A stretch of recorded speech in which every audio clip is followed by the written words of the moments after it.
What's going on, y'all? It's J Smo Reviews here, back at it again with another video, man. Bringing you guys, as promised in the last video, my predictions for NOME 14. Full card is out, and I have many different thoughts about each battle, about the card itself. They've announced that it is a private event, which clearly would coincide with it also being a small room event. We are getting a volume NOME in a sense.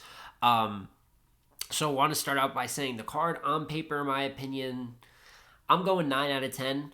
You could argue maybe a little bit lower if you don't like a matchup here or there. And then you could argue, I guess, higher to 10 out of 10. I personally, unless we're talking the Drake card, you know what I'm saying, something of that nature, max out 3. I'm not really giving 10 out of 10s on paper out that often, but the card is absolutely stacked.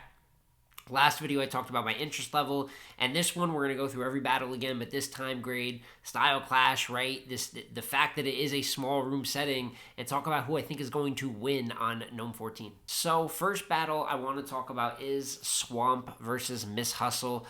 Top tier versus top tier action, as the whole card is, and something that, I kind of was giving it, I said in my last video, for me, it was personally the matchup I'm least interested in, and even with going back on this particular point, I still feel that way. However, part of it was maybe like a friendly aspect, right? We've seen them kind of playfully call each other out, but the more I thought about it, the last time these two battled friends or someone they're close with, right, was Hustle versus Chess, which is one of the best Hustle performances you're really going to see, especially content-wise, rather recent, and then Swamp versus Chef Trez. Very cool, you know what I'm saying? Both being a part of the Southern movement, have always shown each other lots of respect, and they had a fantastic battle nearing the end of last year. One of the best battles on URL. So that friendly aspect for me kind of goes away a little bit. I expect them to still both be good at the very least, if not great.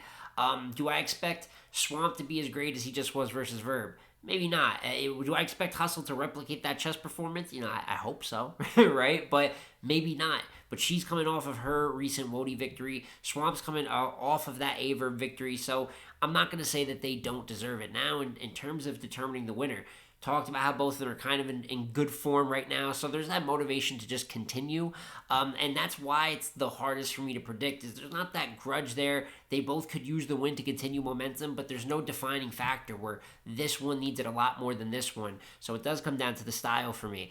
And one thing that I can bet on in a smaller room is Hustle going back-to-back with the punches. I think bar for bar, obviously smaller room venue, big stage, she has that performative aspect, so it would have been hard to determine either way, but small room, I really prefer someone that's going to land all those punches, going to consistently keep that crowd engaged. However, Swamp does, even though I am going to predict Hustle 2-1, I'm telling you right now, 2-1 edge. I might even change it before the event, we're so far out, but initially Hustle 2-1 edge. Swamp's got that real talk ability. We've seen his third versus Chef Trez, third versus Verb, whether it's drug talk, whether it's real life talk, he has the ability to kind of tap into a bag that could take the attention away from just bar for bar and punches and have a little bit more substance to the material, right? That's what they always say. And at the end of the day, Hustle's been heavy with the punches lately. It's not the only thing she does, but she's great at it. If Swamp gets in that angle bag or that real talk bag, there is a way for him to flip that battle on her. And then from there, we have Danny Myers versus TTop. Just solid work right here. I feel like I've expected it to be on a few cards, a few SMs, a few super fights, right? All throughout. And when it finally ends up on NOME, I think it's a good spot for it. In terms of a winner, I am going to go TTop. For me, this is one of the easier ones to pick maybe, and it's not that Danny couldn't win. Very much could, and I know that I feel like someone's probably seeing this like, oh, he's not giving Danny, his respect. Listen, it's going to be Danny in a smaller setting, so there is potential for him to go back-to-back with the punches. We know that he's had some great battles, particularly against other writers. Chilla Jones, for instance, him versus Rum Nitty twice, 2 different times. So we know he can go bar for bar and reach that level. However, I have seen Danny in a small room versus the likes of a real sick, even though I don't think we're getting that type of situation here, but also seen him versus the likes of Chef Trez in a volume. He's pretty good in that battle. I had him losing, though. Franchise, as much as I've seen Danny great in great situations like that, I've seen Danny be good and someone just levels up on him. And if I just look at their form coming into the battle, Danny's been solid. Another top 20 year. Hasn't been too noisy at the beginning of the year. But TTop has been out of his mind. If I had to pick 3 battlers who have had the best year so far of 2024, TTop's in it, and he's not 3. I think TTop has been phenomenal. It's the best that he's looked in years, and now he has a pretty big matchup here with Danny that could further add to a legacy year, whether you view that in a Cody perspective or just his stock going good. He has been on a great run, and he is all to gain from another big win here. So I do have TTop pretty clearly winning this battle. I'm going to go 2-1 with it to give respect. But you never know. If he shows up the way he did for Trez, we could be seeing another gentleman's 30 for TTop. Now, I like the first 2 battles on the card, and I even said I expect good to great performances from all 4 MCs involved, but this top 4, these 4 battles, is where it gets special. And for me, the next battle I want to talk about is, in my opinion, the hardest one to predict on the entire card, and that is Tay Roc versus Jerry Wess. Like I said, Swamp and Hustle, hard to predict. They've both been really good recently, and I just feel like Roc and Jerry takes that to another level. You could start with Jerry's side of the battle, right? It's been a very long time. It felt like a very long time since the DNA SM performance where 90-10 underdog craziness, he smokes a legend, big stage style on SM. And then he's gone.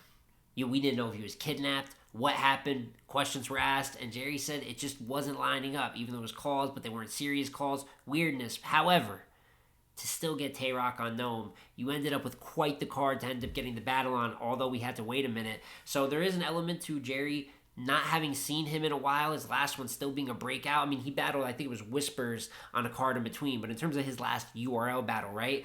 This is going to be Jerry's 3rd NOME in a row, and it kind of, for me, brings up the question here, not the question, but the stakes for Jerry in this battle. Although the DNA performance was great, I asked that night after, I tweeted it, like, do you guys think Jerry's top tier now? For me personally, I thought it kind of snagged him the title, but I think like 60% of people still said no. They still were unsure about it, which just goes to show being great in battle rap and being revered in those top tier. It's not about just having 1 or 2 great performances over the years. People need to see you be fantastic on the biggest cards year after year. That's what built those legends' resumes up. And maybe now that, like I said, 3rd NOME in a row for Jerry, 3rd NOME in a row for Swamp as well, maybe that's what starts to change people's minds and really see these guys as the stars that they're turning into. But if they didn't give you that after DNA, 6 months, kind of risky, right? Because if you lose to Roc, you know how quick this game can be, and it's happened to Jerry before. You can do great, 1 or 2 losses. Now that they're, Jerry, that's what, he wasn't meant to be top tier, right? So he has everything to gain in this battle, in a full-on another legacy battle, just like the DNA one. Same stakes. I actually think if it was on a bigger stage, I'd be even a little, I'm confident in Jerry, but I'd even be a little bit more confident in Jerry. What he was able to do versus DNA performance-wise, props-wise, he can still do that in a smaller room, and he's improved as a puncher, so I don't think he's going to be at a mismatch in here, but bringing in a smaller room, I think, helps Roc a little bit, who's been incredible. And like I said about TTop earlier, if I had to give 3 people that have been the best so far of 2024, Roc is also top 3, and he's not 3. I mean, for many people, he's the early frontrunner for a Cody 2024. It's clearly a goal that he's spoken on now. And his performances show that. Only battle I had him losing was Ward, and he didn't. Because even though I got him losing, the judge vote did go his way. Pretty close battle, too, when you watch it on the playback, so I think it's fair. Loso, judge win. I had him beating Bill Collector, and so on and so forth. We know the wins he's had. Only thing I don't love for Roc going in this battle, I love the form, the campaign, the effort that he's given. He's got a couple battles leading up to NOME. Smaller league battles, maybe they still go down, maybe they don't, with such a big battle for me on the horizon. Even if they go down, I still expect a great Roc, but I would love that full attention because you know that's exactly what Jerry's giving him. He's going to treat this just like the DNA battle. However, like I said, smaller room and this era of Roc, the back-to-back rapping, you know what I'm saying?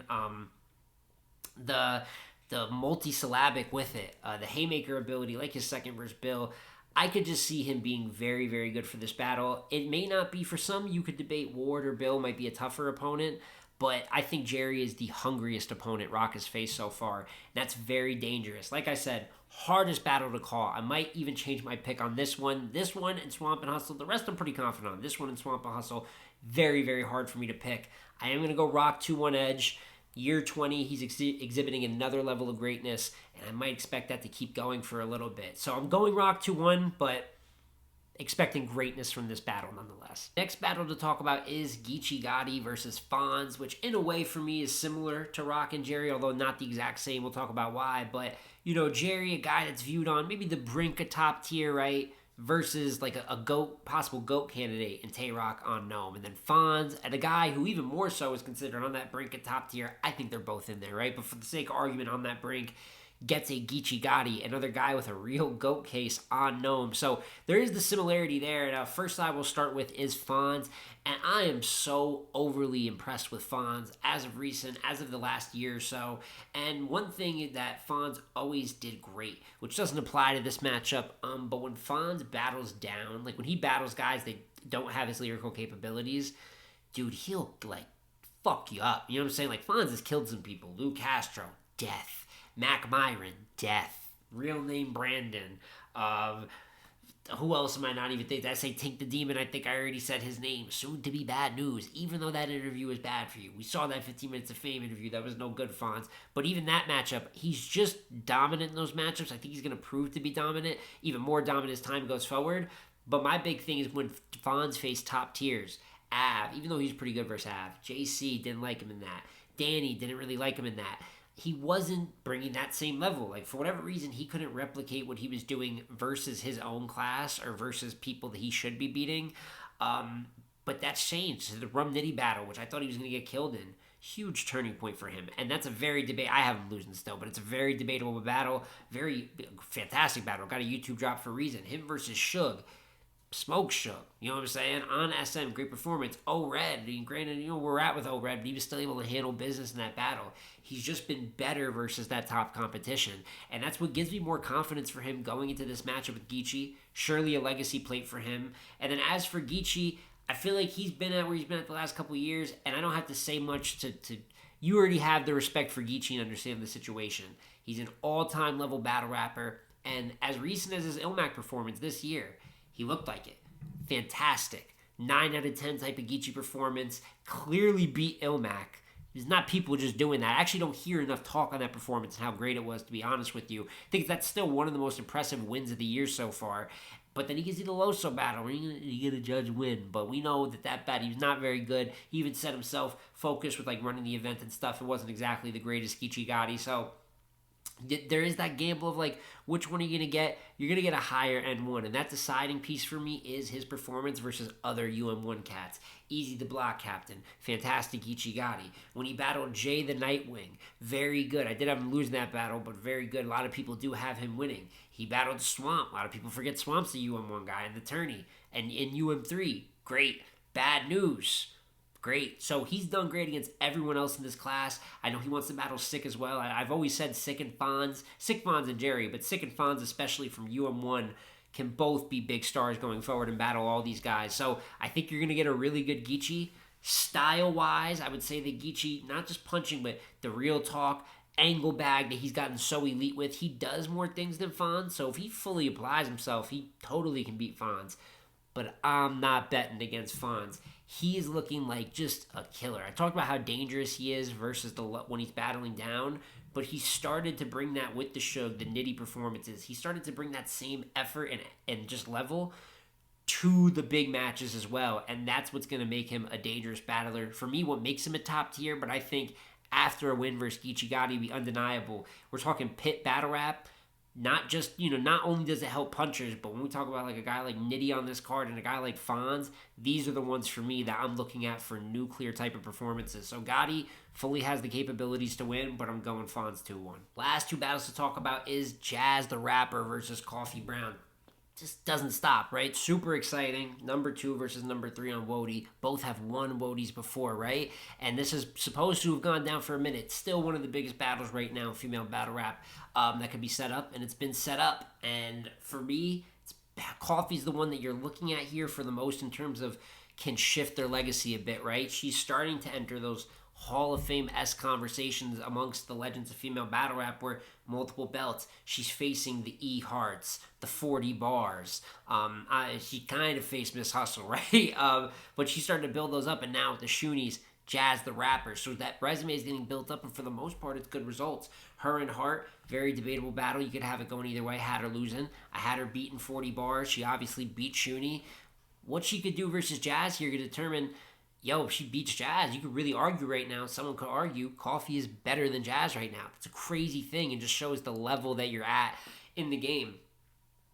And for Jazz, though, even though she's the favorite, and last year, there's been so much greatness for her that even just a little falter in that can make you look at it a little harder at the grades. To see her drop to 3, not even just be 2, but 3, it felt like it hit a little bit different. And there has been critiques because of some of those performances versus the males last year.